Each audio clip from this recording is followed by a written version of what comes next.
অনেকেই প্রশ্ন করেন আমার তো সিজিপি অনেক কম, আমি কি ফিনল্যান্ড থেকে অফার লেটার পাবো? সো আজকে আমরা কথা বলবো যাদের সিজিপিএ কম আপনারা কিভাবে ফিনল্যান্ড থেকে অফার লেটার পাবেন এবং ফিনল্যান্ডে চলে আসবেন। হ্যালো এভরিওয়ান, আমি সুজন আহমেদ বলছি তাম্পার ফিনল্যান্ড থেকে। সো অলরেডি কিন্তু ফিনল্যান্ডের ইউনিভার্সিটি অ্যাপ্লিকেশন শুরু হয়ে গেছে। তো যারা সেপ্টেম্বর 2026 সেশনে আসতে যাচ্ছেন তাদের মধ্যে অনেকেই আছেন যাদের সিজিপি একটু কম্পারেটিভলি লো, এবং অনেকেই আমাকে ইমেল করেছেন, আমার ইউটিউবে কমেন্ট করেছেন, ফেসবুক পেজে কমেন্ট করেছেন যে ভাই আমার সিজিপিএটা একটু লো, সো আমি কিভাবে ফিনল্যান্ড থেকে অফার লেটার পাবো। সো চলুন আজকে আমরা দেখি আপনার যদি সিজিপিএ একটু কম্পারেটিভলি কম হয় সেক্ষেত্রে কিভাবে আপনি ফিনল্যান্ডে আসবেন। সো প্রথমেই কথা বলি যে আপনার কি ব্যাচেলরে আসবেন নাকি মাস্টার্সে আসবেন। প্রথমে আমরা কথা বলবো যারা মাস্টার্সে আসতে চান তাদের জন্য।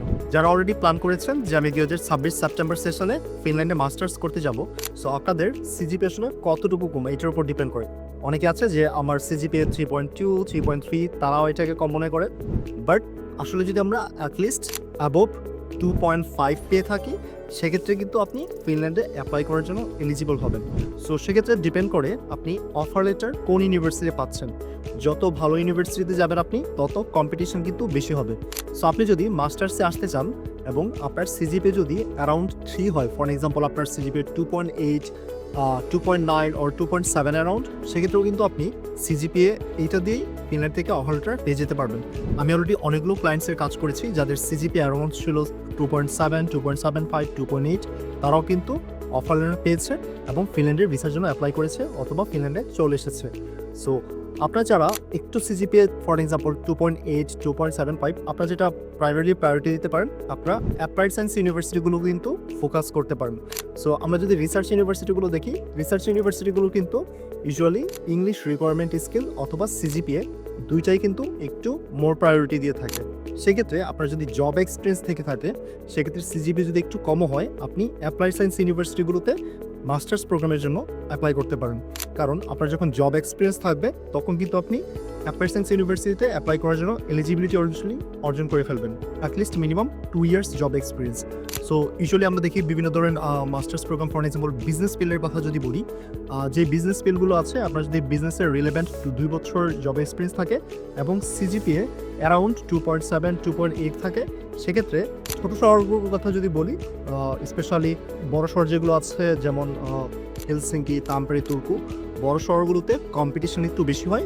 সেক্ষেত্রে আপনার যদি এরকম ইচ্ছে থাকে যে না আমি ফিনল্যান্ডে যাব, এবার যে শহরেই হোক, অনেকে আছে যে ছোট শহর যেগুলো আছে সেগুলোতে অফার লেটার পাওয়া যায়, বাট অনেকেই অনলাইনে ক্লাসটা ম্যানেজ করতে পারে। সেক্ষেত্রে আপনি ওই অফার লেটারগুলো নিয়ে ইউনিভার্সিটিতে ভর্তি হয়ে চলে এসে কিছুদিন হয়তো সেখানে থাকলেন, ক্লাস করলেন, তারপর আপনার যদি ক্লাসগুলো অনলাইনে ম্যানেজেবল হয় আপনি কিন্তু ইজিলি হেলসিঙ্কি, তাম্পারে অথবা তুর্কুতে মুভ করতে পারবেন। সো সেক্ষেত্রে আমার ফার্স্ট রেকমেন্ডেশন হবে আপনি যদি মাস্টার্স প্রোগ্রামে আসতে চান এবং আপনার সিজিপি অ্যারাউন্ড 2.7, 2.8 এরকম হয়, আপনি ছোট শহরগুলোর অ্যাপ্লাইড সায়েন্স ইউনিভার্সিটিগুলোতে বেশি ফোকাস করে অ্যাপ্লিকেশন করতে পারেন। আপনার সিজিপিএ যদি অ্যারাউন্ড 3 থেকে 3.2 অথবা ইগেন 2.9, 2.95, 3, 3.1 এরকম হয়, আপনি কিন্তু বড় সিটির অ্যাপ্লাইড সায়েন্স ইউনিভার্সিটিগুলোতেও অ্যাপ্লাই করতে পারেন। সো বড় সিটিগুলোর অ্যাপ্লাইড সায়েন্স ইউনিভার্সিটিগুলো হলো যেমন তাম্পারেতে Tampere university of applied science, হেলসিঙ্কিতে Haaga Helia university of applied science, Metropolia university of applied science.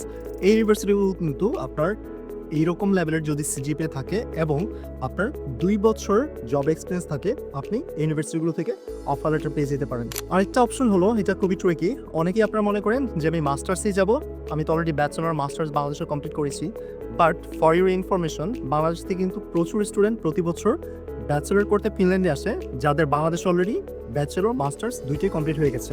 কারণ আপনি যদি একটা মাস্টার্স প্রোগ্রামে আসেন আপনার মাস্টার্স কমপ্লিট করতে কিন্তু 1.5 থেকে 2 বছর সময় লাগে। সেক্ষেত্রে আপনি যদি একটা ব্যাচেলর প্রোগ্রামে আসেন আপনি কিন্তু উইথিন 3 ইয়ার্স, 3 বছরের মধ্যে কিন্তু আপনার ব্যাচেলর ডিগ্রিটা কমপ্লিট করতে পারবেন। এবং আপনি যদি একটা ভালো সাবজেক্টে ব্যাচেলর করতে আসেন সেক্ষেত্রে কিন্তু আপনার কেরিয়ারটাও খুব ভালো হবে। আপনি যদি 2 বছর মাস্টার্স করার পর আপনার জব ফিল্ডে যাওয়ার পর দেখেন যে এই সাবজেক্টের জব মার্কেটটা খুব বেশি একটা ভালো না, রেদার দেন আপনি ব্যাচেলরে 3 বছর মানে আরেক বছর বেশি পড়াশোনা করার পর আপনি পড়াশোনা কমপ্লিট করার পর যখন দেখবেন আপনার জব ফিল্ডে বেশ ভালো অপরচুনিটি, সেটা কিন্তু আমার কাছে মনে হয় আপনাকে আরেকটু বেশি প্রায়োরিটি দেওয়া উচিত। সো সেক্ষেত্রে আপনি কিন্তু আপনার এইচএসসি রেজাল্ট দিয়ে ব্যাচেলর অ্যাপ্লাই করতে পারেন। আপনার এইচএসসি রেজাল্ট, আমাদের ম্যাক্সিমামের বাংলাদেশে এইচএসসি রেজাল্ট কিন্তু খুব বেশি যে খারাপ করে এরকম স্টুডেন্টস খুব কম আছে।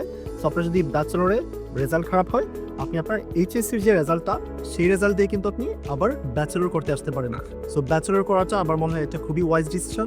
এখানে যেমন অনেকে নার্সিং করতে ব্যাচেলর আসে, ওইটা আমি খুবই হাইলি রেকমেন্ড করি, কারণ নার্সিংয়ের কেরিয়ার কিন্তু এখানে খুবই ভালো। সো আপনার হাতে কিন্তু আরেকটা অপশনস থাকে, আপনি মাস্টার্সের জন্য না এসে ব্যাচেলরে আসতে থাকেন। ব্যাচেলরের টিউশন ফি কিন্তু কম্পারেটিভলি একটু কম হয়। সো আমার মনে হয় অন অ্যান অ্যাভারেজ এটা আপনার খুবই ভালো একটা ডিসিশন হবে। এবার আসি আপনারা যারা ব্যাচেলর করতে ফিনল্যান্ডে আসবেন। সো অনেকেই কিন্তু ব্যাচেলরের জন্য ফিনল্যান্ডে আসতে চান এবং আপনারা ওয়েট করে আছেন যে কবে জানুয়ারির 7 তারিখ হবে, জয়েন্ট অ্যাপ্লিকেশনটা শুরু হবে, তারপর আপনি অ্যাপ্লাই করবেন। সো আপনাদের যাদের সিজিপি একটু কম, আমি রেকমেন্ড করবো আপনারা জানুয়ারির 7 তারিখের জন্য ওয়েট না করে, অলরেডি অনেকগুলো ইউনিভার্সিটিতে সেপারেট অ্যাপ্লিকেশন শুরু হয়ে গিয়েছে, আপনারা এখনই ওই ইউনিভার্সিটিগুলোতে অ্যাপ্লাই করে ফেলেন। আমি যাদের কনসালটেন্সি দিচ্ছি এবার, আমি যাদের ফাইল নিয়ে কাজ করছি, অনেকেরই কিন্তু অলরেডি ইউনিভার্সিটিতে অ্যাপ্লিকেশন ডান। সো সেপারেট অ্যাপ্লিকেশন থেকে কিন্তু আপনার যেহেতু অ্যাপ্লিকেশন একটু কম্পারেটিভলি কম পড়ে, সেক্ষেত্রে কম্পিটিশন একটু কম থাকে। আমার মনে হয় অফার লেটার আসার চান্সেসটা তখন একটু বেশি থাকে। সো আপনারা জানুয়ারির 7 তারিখে যখন জয়েন্ট অ্যাপ্লিকেশন ওপেন হবে, সেখানে তো ম্যাক্সিমাম 6টা সাবজেক্টে অ্যাপ্লাই করতে পারবেন, বাট সেপারেট অ্যাপ্লিকেশনে কিন্তু যত বেশি পসিবল আপনি অ্যাপ্লাই করতে পারবেন। আর যেহেতু অ্যাপ্লিকেশন ফি অনলি একবারই দেওয়া লাগবে, সো আমার মনে হয় ওয়েট না করে আপনাদের এখনই সেপারেট অ্যাপ্লিকেশনগুলোতে অ্যাপ্লাই করে ফেলা উচিত, এবং ইভেন ছোটো শহর যেগুলোতে আছে সেগুলোতেও অ্যাপ্লাই করে ফেলা উচিত। ইউ নেভার নো, বড় সিটি যেগুলো আছে এবং ভালো ইউনিভার্সিটি যেগুলো আছে কম্পারেটিভলি, সবগুলো ইউনিভার্সিটি আসলে ফিনল্যান্ডে ভালো, বাট বড় সিটির যে ইউনিভার্সিটিগুলো ওগুলোতে দেখা যায় মানুষজন একটু বেশি প্রায়োরিটি দিয়ে থাকে, সেক্ষেত্রে আপনার কম্পিটিশনটা একটু বেশি হয়।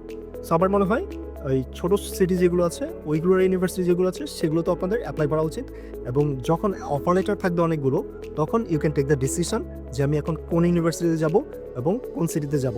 সো আমার মনে হয় আর ওয়েট না করে এখনই আপনাদের অ্যাপ্লাই করে ফেলা উচিত। এবং আপনাদের যদি কোনো সাজেশন ও গাইডলাইন্স দরকার হয়, আপনারা কিন্তু চাইলে আমাকে মেল করতে পারেন যে আমার কোন ইউনিভার্সিটি অথবা কোন সিটিতে যাওয়া উচিত, এবং এই হচ্ছে আমার সিজিপি, এই হচ্ছে আমার প্রোফাইল। আপনারা চাইলে আমাকে একটা ইমেল করতে পারেন, অথবা আমার ইউটিউবে কমেন্ট করতে পারেন, অথবা পেজে একটা মেসেজ দিতে পারেন। সো আমার মনে হয় I can guide you. So best of luck for everyone. CGPA নিয়ে ওরিড না হয়ে আমার মনে হয় গিভ এ ট্রাই। যদি অফার লেটার চলে আসে, then you can come to Finland. Thank you everyone for watching. So আমার মনে হয় সিজিপি নিয়ে খুব বেশি ওরিড না হয়ে আপনাদের ব্যাচেলর অথবা মাস্টার্স যেই প্রোগ্রামই হোক আপনাদের অ্যাপ্লাই করা উচিত, এবং ছোটো শহর বড় শহর সবগুলোকেই ইকুয়াল প্রায়োরিটি দিয়ে অ্যাপ্লিকেশন করতে থাকেন। যখন অফার লেটার চলে আসবে, then you can take the decision যে আপনি কোন ইউনিভার্সিটিতে যাবেন এবং কোন সাবজেক্টে যাবেন, এবং ব্যাচেলর অথবা মাস্টার্স এর চেয়ে বেশি প্রায়োরিটি দেওয়া উচিত কোন সাবজেক্টে আসতেছেন সেটাকে। So thank you and best of luck for everyone. Hopefully next year আপনি এই সময় ফিনল্যান্ডে থাকবেন।